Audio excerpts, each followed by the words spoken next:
আমাদের কাছে উপরওয়ালা শুকরওয়ালাটা একবারে নাই বললেই চলে। কারণ আমরা একটাবার ভাবি না, আমার যদি একটা হাত না থাকতো, আমার যদি দুইটা হাত না থাকতো, আমার যদি দুইটা পা না থাকতো, আমার যদি দুইটা চোখই না থাকতো বা একটা চোখ না থাকতো, যার নেই তার কি পরিমাণ কষ্ট আছে সেটা নিয়ে যদি আমরা, সেটা নিয়ে আসলে আমরা ভাবি না, সেটা নিয়ে আমরা ভাবতে চাই না। আসলে আমরা আরও চাই অবস্থা হয়ে গেছে। আমরা চাচ্ছি, একটার পর একটা চাচ্ছি, একটার পর একটা কম্পিটিশনে আছি, আরও লোভ বেড়ে গেছে আমাদের মধ্যে।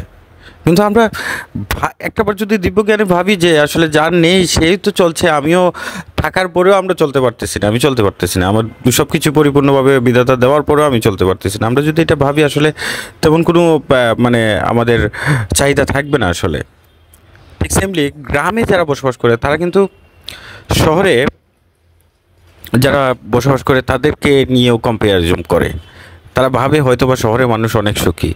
ঠিক যেমন রবীন্দ্রনাথের সেই কবিতার মতো হয়ে গেছে, নদীর এই পার কহে ছাড়িয়া নিঃশ্বাস, ওই ওই পারে ছড়ব সুখ আমার বিশ্বাস, এরকম হয়ে গেছে।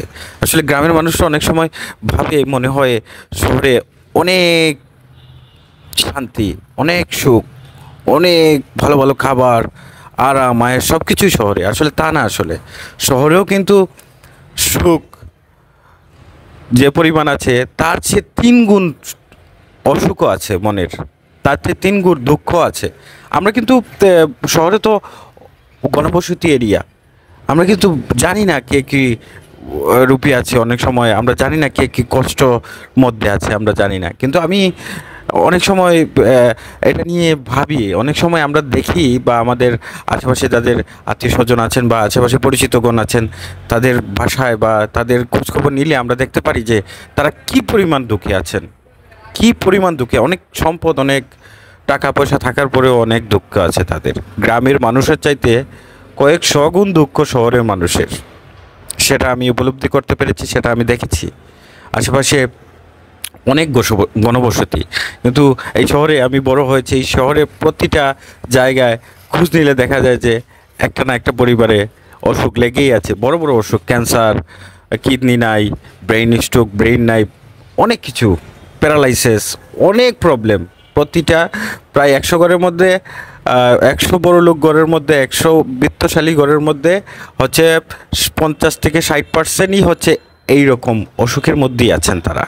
তাদের অনেক কষ্ট, অনেক দুঃখ, কিন্তু সেটা আমরা বাহির থেকে দেখতে পারি না, সেটা গ্রামের মানুষ বুঝতে পারে না যে তারা তারা কী পরিমাণ কষ্টে আছে, কী পরিমাণ তাদের কষ্ট ফিল হচ্ছে। কিন্তু তারাও বুঝতে দিচ্ছে না। তারা কাকে বুঝতে দিবে? এই শহরে কেউ কারো নয়, এই শহরে কারো খবর কেউ নেওয়ার সময় নেই।